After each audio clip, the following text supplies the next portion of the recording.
Hey everybody, it's Dan the Road and welcome back to Shining Song Starnova. Right then, last we left off, things weren't looking good. Because they're not allowed to. It's gotta be one domino after the next. The airing of the pilot episode of the Black Opera live adaptation was a disaster, apparently. Fantastic. Yeah, Mika's probably going to be catatonic about it, and this might not be doing well for Starnova's overall reputation, which is great. I love it. But maybe we can get some answers, maybe, although quickly scanning this doesn't seem like we're going to be getting anything anytime soon, at least not right now. Soon as in maybe a little bit, I don't know. My numerous calls to either Sato's son or Valenta's pictures yielded scant results. In the end, Sato was too busy dealing with the crisis on his end. Okay, well, it seems like he's trying to play it clean up as well. So that just makes me more confused than anything. Maybe it was after. That's getting a bit conspiracy theory territory, but yeah. Too busy to the cousin his well, my contact with Valantis gave me nothing but roundabout answers and kept insisting on gauging the reception to the second episode before deciding the next course of action. Yeah. In the end, a week passed and no significant progress. I sighed as I finished watching the second episode by myself. Just completely in despair, disheveled, tie loosened, blazer tossed over the back of the chair or something. Face in hands, weeping softly. Why does it always have to be like this?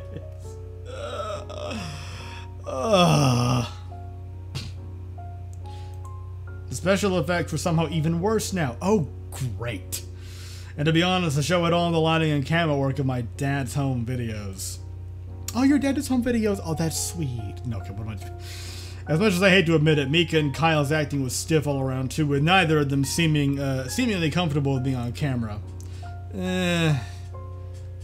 Yeah, that's something that, you know, a little more time may have helped with some letting them practice more, but apparently because this is all last fucking minute, especially when they tried to make improvements, getting even less time on hand. Yeah, kind of to be expected with someone who's just thrown right into it and isn't like just an outright natural. And of course, the second wave of trolling on the internet came with the release of the second episode because people are fucking awful. Even those who defended us and were telling people to wait and see the second episode have now turned. By now, there was so much filth on Mika's social media accounts that I had to completely forbid her from accessing any of it. Unbelievable. Just one bad show and some every man, woman, and child in Japan that somehow descended like vultures to pick Mika apart. God damn it. I was most angry at myself not having seen this coming. All the red flags I had missed during production. The bare bones budget, the rushed schedule, and even the things which I had thought were successes had in fact been disasters in disguise. The sudden change in the show's direction midway through production, the staff rebelling against the production committee's vision, and most likely even my stand-in due to Kyle's injury is most likely going to end up harming the quality of the production as well.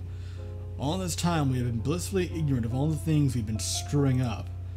In the end, I was so inexperienced with handling big television show productions and just didn't know any better.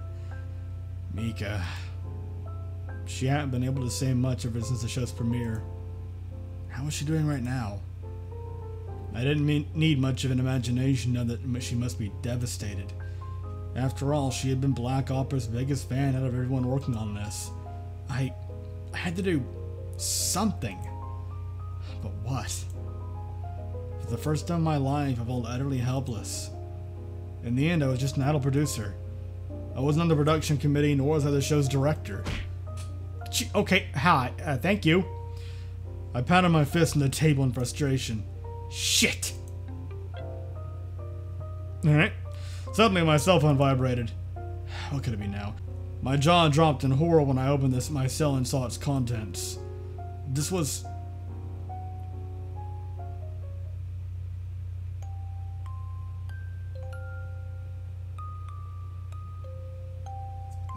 no, no, no, no.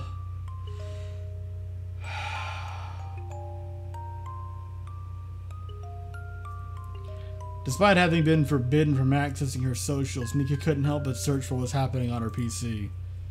Just how bad was it? Was it really a total disaster? What were they saying about her? Just a peek. It'll just be a peek. Oh no. She went to her Chirper account. Brown was sucking the director's dick to star in Black Opera live action, lol. Rowan Black Opera rip, childhood ruined. This brick connect better.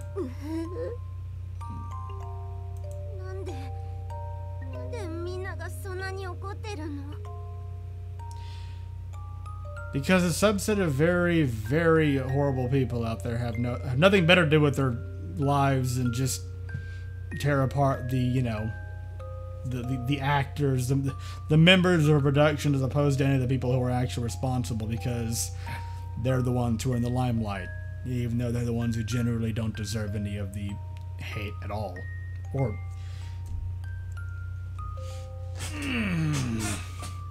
and even when criticism is, you know, valid, a lot of people still go way too far, like this, straight into fucking flame territory.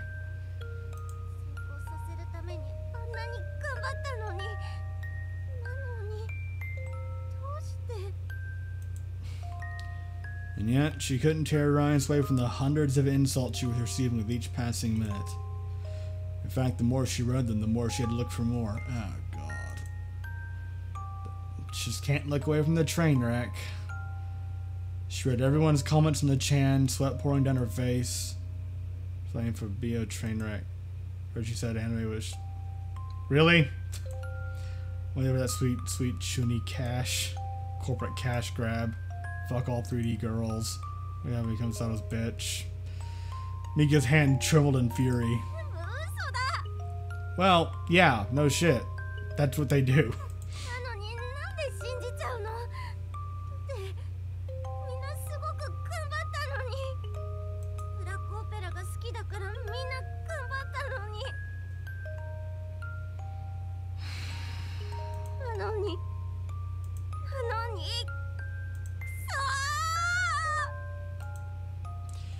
Tears ran down Mika's cheeks, but she had to keep reading more.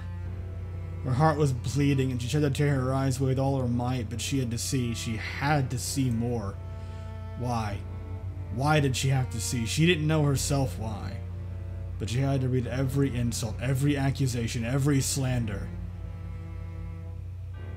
She ended up somewhere in the far corner of the internet, where she would have known better than to wander into normal circumstances. Yeah, we don't have her info. There we go. This was what I was expecting. Yeah.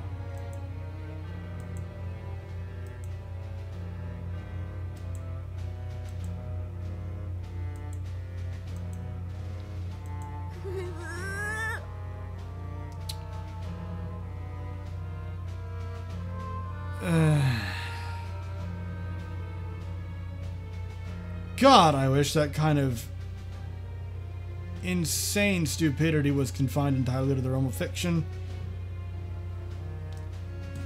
Sometimes it's hard not to be a misanthrope. It really is. It's an active decision to not be. Mika fell from her chair and trembled under her blanket. What was going on? Why were people so angry at her?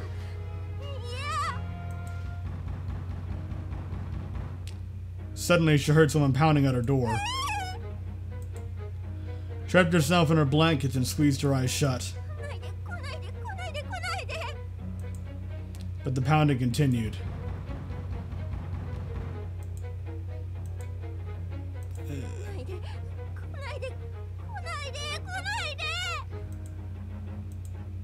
Finally, it stopped.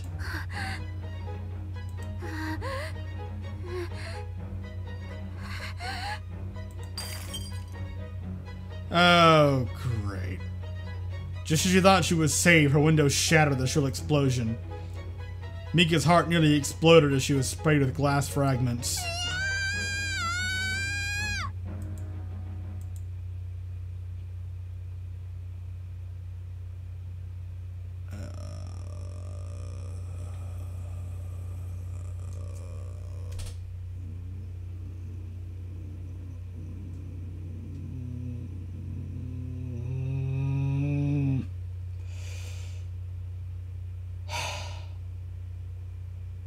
Moving on. Kyosuke wiped his brow as he typed furiously on his keyboard.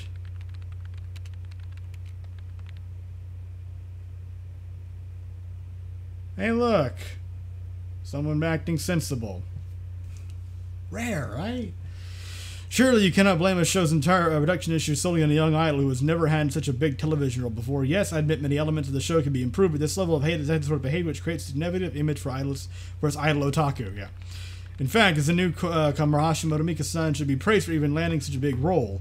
Her improvement the past year has nothing been short of astounding, and yet all of you people are doing nothing but tearing down this young girl's dreams. And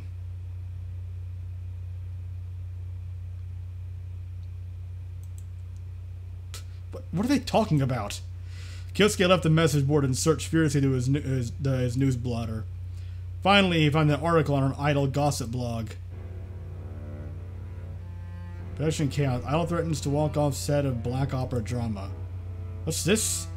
An enemy disorder that repeated your force refer in various scenes in the currently ongoing live action adaptation, resulting in the production meltdown, which required the rebuilding and retaking of the show mid-production. Ah! Yellow journalism. Yep.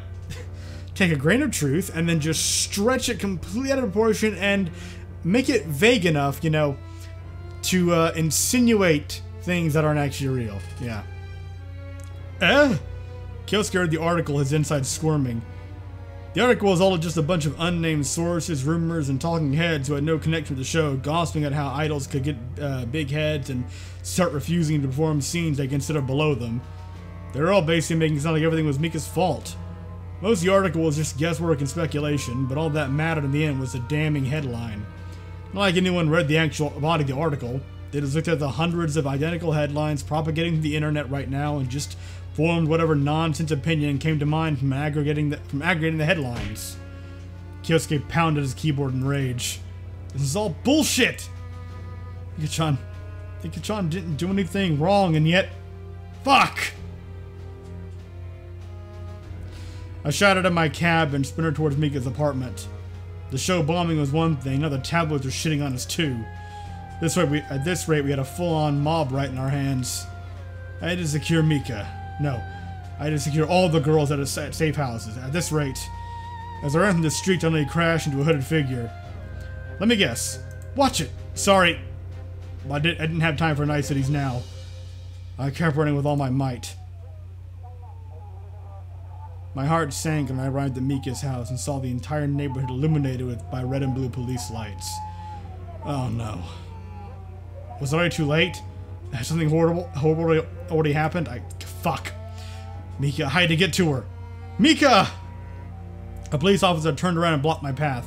Oh, you, this is restricted. I'm a producer. What happened? What happened to Mika?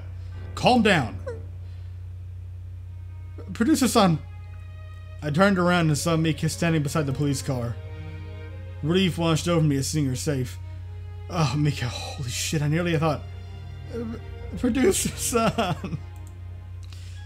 Mika ran up to my arms and burst into tears. Someone threw a rock through my window. It had a note telling me to die. They already somehow know where I live. And that's not all. Everyone on the internet is saying the same thing too. Why did everything have to turn out like this? I'm sorry.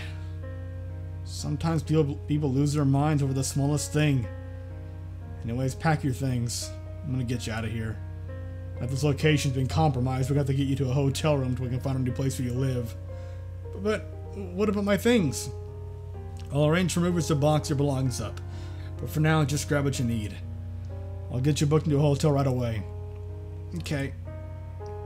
With that, Mika ran back into her apartment and packed her belongings into a travel case. While she gathered her things, I dealt with the cop. By the time the policeman took some photographs of the property damage and gathered Mika's statement, the two of us got into a cab and left. Mika's shoulders trembled as she sniffled beside me. What's wrong with everyone? They all worked so hard to make the show a success. It all seemed so amazing when I was acting out the scenes. Why did everything come to this? Has everyone gone crazy? Shh. None of this is your fault, Mika. Whenever the tabloids start a big fuss, everyone loses their mind for a few days, and they just move on to the next big idol scandal. There are people who profiteer off manufacturing outrage like this, and people who feed off it because they desperately love negativity for some fucking reason. They just can't get enough of it. They just live in the muck and the mire and the drama, and it's just like, let me soak in all the toxicity and poison I possibly can, and then radiate it back out. And everyone just bandwagons and says whatever nonsense happens to confirm their pre-existing beliefs. Honestly, the world's just a messed up place. People live completely disconnected from reality. Whatever version of reality they've made in their heads is a whole lot easier to accept than looking at facts that don't conform to their beliefs. And that's just how the world is. Reality is really is shit. No. Yeah, it can be. I should have never left my little hole. I should never become an idol. I don't want to live in a shit world like this. Everyone else could just disappear. Mika, it's a contradiction, I know, but an idol needs to be powerful. People want cute little meat girls they can raise like pets, but the reality is that to be an idol, you have to be stronger than the masses. An idol is... I don't care about any of that. I don't ever want to be an idol again. Mika. In the end, there wasn't anything more I could say. I was totally powerless. This was my fault. My job as Mika's producer was to ensure that she only got jobs which were going to help her career. I've been too enamored of the prospect of giving Mika her grand television debut that I had completely failed to recognize this as a doomed production from the beginning. Shit, I had totally dropped the ball here. But I knew apologizing was going to be meaningless. After all, Mika's apartment had been vandalized, and now she was going to be locked up in a safe house. Meanwhile, her so-called fans were spewing nothing but filth, and the tabloids were tearing her apart. This was the rock bottom. There's no way the situation could get any worse. Yeah, I'm about to say, that's how you make it get worse. Fuckwit. However, the next day I received the reminder that in the idol world, you can die multiple times in succession. Yay!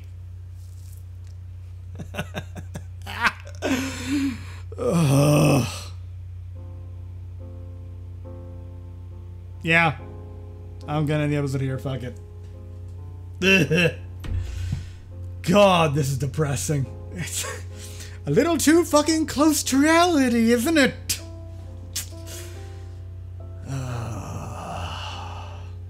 Well, I hope you enjoyed the episode for, you know, as much as worth to say that. And I'll see you next time. Ugh.